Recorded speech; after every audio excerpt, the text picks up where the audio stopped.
نن درس درې خبرې په باره کې چې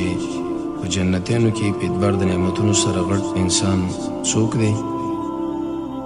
او د هغې سره دا خبره ثابتول چې د الله رب العزت ډېر انتهایی زیات نعمتونه دي، خو په دې ټولو کې لوی نعمت به سید رب العالمین ملاقات. دا ډېر لوی نعمت دی، اساسي بنیادي. سورة توبه کې رب العالمین فرمایي وعد الله المؤمنین والمؤمنات. الله عز وجل د نارینه مؤمنانو او زنانه مؤمناتو سره وعده کړې د باغونو تجري چې بهیږي به من تحتها د هغې لاندې نهرونه او همیشه به یې په هغې کې کورونه مزیدار په جنت د عدن کې، جنتونه د عدن کې، او رضامندي د رب العالمین د خوا نه دا ډېر لوی نعمت دی په نسبت سره نورونه. الله رب العزت چې کله موږ له اعلان د رضا وکړي اساسي نعمت ده، او ذلک هو الفوز العظیم. دا په کامیابۍ کې ډېره لویه کامیابي. دلیل په دې باندې چې د الله رضا نور به هم ډېر نعمتونه یې، خو لیکن په دې ټولو کې اساسي نعمت دا دی. او حدیث کې راځي رسول الله صلی الله علیه وسلم فرمایي شهید چې کله شهید کېږي الله عز وجل د هغه سره یو څو معاملې کوي. اول په وقت د شهادت کې اعلان د رضا، اول څاڅکي د وینې سره ټول ګناهونه معاف کېدل، د جنت محل کتل، د اوې کسانو د سفارش حق، د اوې حورو سره د نکاح بندوبست، او د قبر د عذاب نه بچ کېدل. سورې قیامه کې به وایي چې الی ربها ناظره. دا داسې خلک دي چې خپل رب له به ګوري. د دې وجې نه حدیث کې دا هم راځي وروسته به راشي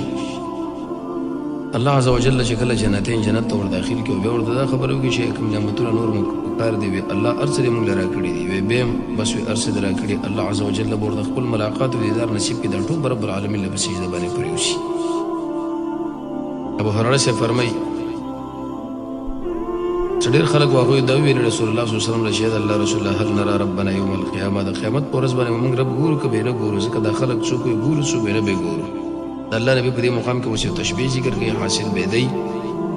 د بدر د 15 سپوږمۍ او یا دقه شان د غرمې په ټیم کې نور چې کله راوخیږي نو آیا تاسو چې دا ګورئ ټیل میل ازدحام په دې کې وي نه؟ اسمان سپین دی، د نور سترګه ښکاري، اسمان سپین دی، سپوږمۍ ښکاري، یو د ورځې بل د شپې. هر سړی د خپل کور نه ګوري لکه څنګه چې دا تاسو ګورئ بغیر د کوم ازدحام او شک نه. دقه شان رب العالمین تاسو ګورئ، خو د ګناه د وجې نه به یې سړی ایسته د الله نه منع شي. وقالو دې سړي له به جواب کې نبي کریم علیه السلام ویل چې آیا تاسو ټیل میل کوئ په لیدلو د قمر کې د سپوږمۍ د بدر په شپه؟ دوی ویل نه یا رسول الله. نبی کریم علیه السلام ورته ویل دقه شان به تاسو رب العالمین ګورئ بغیر د کوم مانع نه او بغیر د کوم مشکلاتو نه. د رب العالمین سره ستاسو په دې طریقه باندې ملاقات دي. دې کوم دلیل به دې باندې چې جناب نبی کریم علیه السلام په نعمتونو کې لوی نعمت ذکر کړي، هغه دا د الله عز وجل سره ملاقات. حدیث کې راځي صحیح سے فرمایي چې رسول الله صلی الله علیه وسلم فرمایي جنتین چې کله جنت ته داخل شي الله عز وجل ورته وایي چې شنور غواړي چې درې کوم دی ورته وایي چې تاسو موږ مخونه سپین کړي نه دي، معنا هر څه دې موږ راکړي، موږ دې جنت ته داخل کړي نه یو، کړي دی یو، موږ دې اور نه بچ کړي نه یو، یعنی کړي دی یو. په دې وخت کې رب العالمین برا پرده لري کې هیڅ یو لوی شی دوی له ورکړي شوی دی په نسبت سره حق نعمت لا جدي د خپل چشمان د الله عز وجل په طرف باندې ورواړي. هغه نور نعمتونه به مې خو لیکن دا نعمت به بل نعمت دي. جنتونه وځي چې لغوندې صفات انسان چې کله وګوري لکه سورې زخرف کې الله عز وجل یو څو آیتونه کې دوی تذکره کړي الذین آمنوا بآیاتنا وکانوا مسلمین. هغه خلک چې هغوی په قرآن ایمان لري او مسلمانان دي. بآیاتنا یو تفسیر مفسرین دا کوي د الله قدرت منل.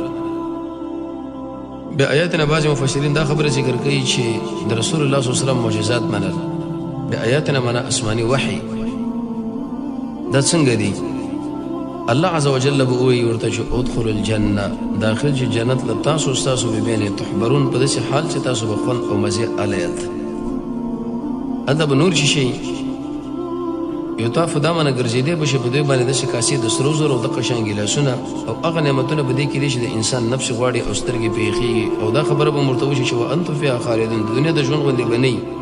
کله دلته کله هلته همیشه. او دغه جنت مونږ تاسو له میراث کې درکې بما کنتم تعملون تاسو د عمل د وجنه ټیک د حدیث د مسلم کې راځي چې نفس داخلي د الله پر رحم دی خو په دې کې درجه به په عمل دي لکه شهید د 100 درجه دی وی درجه د بل مابین کې مسافه لکه زمکه او اسمان میراث ورته ځکه ویل چې مفت میراث ورته ځکه ویل چې د ارسړي په جنت کې برخه جهنم کې جهنمی چې جهنم ته لاړ شي د جنت عیسی الله عز وجل راوالي جنتی له ورکی دا غره جهنم عیسی الله عز وجل راوالي غلې ورکی سوزه لپاره بده کې به ویلو د دینه به خوراک کوي سورہ دخان کې به بل څه وایي و ان المتقین چې کوم انسانان تقوادار دي دا په هغه زر دي رکیدو کې او په امن کې وي کم زه دي په جنات باغونه دي او عيون او چي دي غټ واړو رقم باغون دي متقابلین یو بل مخامخ ګوري من ودی له حوري ورکو په نکاح باندې هر قسم میوه بغواړي د امن والا دوی به چېرته مرګ ورپکې نه سکي مګر اول نه مرګ د واقع هم سکلی دی الله به د جهنم د عذاب نه بچ کي بل ځای کې به وایي سورې دهر کې وجزاهم د دې خلکو بدله چې بما صبروا په سبب د دې چې دوی صبر کړی جنت دی او حریر رخم دلیل به دې باندې صبر لوی نعمت دی حدیث کې راځي رسول الله صلی الله علیه وسلم فرمایي چې الله عز وجل مؤمنان له لوی تحفه ورکړي هغه صبر په طاعاتو صبر د ګناهونو او صبر په مشکلاتو د ګناه نه صبر په دې باندې کېږي د ګناه په ضرر ځان کویوا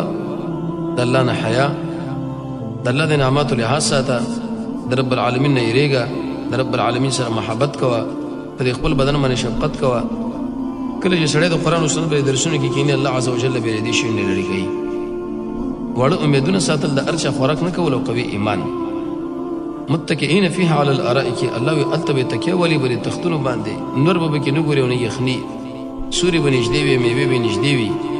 د سرو سپینو ګلاسونه ور باندې ګرځي شیشه به د سپینو په دې باندې بده شي شراب څکل کېږي چې هغه زنجبیل مکس دی یو بل چینه د سلسبیل او د شي الکام په خدمت کې چې هغه په غاړه کې به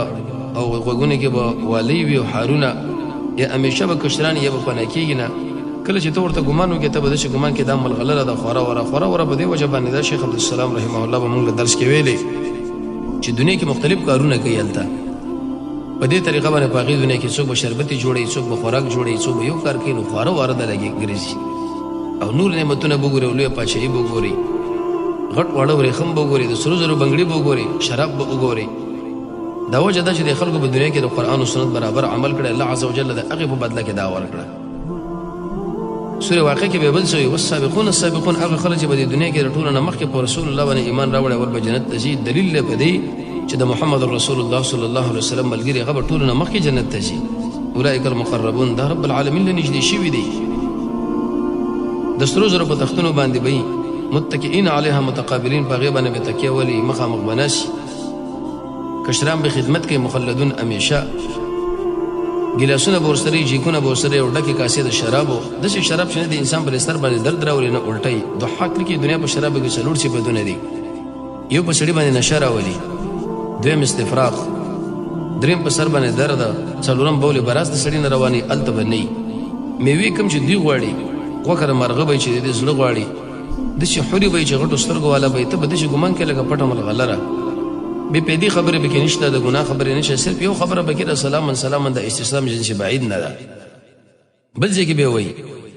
پیسې درې مقصود داسې بیرو له به بوسم الله وي اغزي به کې نشته وطلحن کیلي به متصل دی یو بل سره سوري به اوږده اوبه به صفا میوې به زیتې لا مقطوع ولا ممنوع داسې به چې نه به قطع کېږي د موسم د وجې نه به چېرته دیوال ورته والی شوي فرشونه به ورکو زنانه به ورکو مرفوع اوجت اخلاق والا من به پیدا کو انشاء په پیدا کولو باندې هغه څه فجعلناهن ابکارا من به وګرځو پیغلې عبدالله ابن عباس فرمایي چې کله د بیبي سره یو ځای کېږي او بیا دوباره د یو ځای کېدلو غواړي بیا به الله عز وجل پیغله کړي د سلو ځوانانو زور به الله دې سړي له ورکړي عروبا خاوند سره به مینه کوي اطرا به امزولې به ابو هريره سے فرمایي چې رسول الله صلی الله علیه وسلم نقل کړی دی هغه فرمایي قال الله عز وجل الله عز وجل فرمایي چې ما د نیکانو بندگانو له داسې نعمتونه تیر کړي چې سترګو لیدلي نه دي غوږونه اورېدلي نه دي د انسان په زړه بالکل تصور یې نه شوی خو نیک عمل انسان لعباد الصالحین هغه عمل چې هغوی عمل کوي د قرآن او سنت برابر داسې عمل کې شیخ الاسلام ابن تیمیه فرمایي چې کم او کیف معلومي عمل شریع جایز کړي نیک عمل انسان له بدې نصیب کېږي تقوا ځان کې پیدا کا د دین کارونه ټول خپل ګڼه د الله نه دعاګانې غواړه د الله او د الله د رسول په خبره باندې یقین ساته حرام و ځان ساته بې پیدي کارونه کې ځان بندومه حق وینا کوه واړه امیدونه ساته د وخت قدر پیژنه د عمل نه وروسته ژاړه چې الله رد نه کړي مجاهده کوه د خوب دعاګانې غواړه د قرآن او سنت درسونه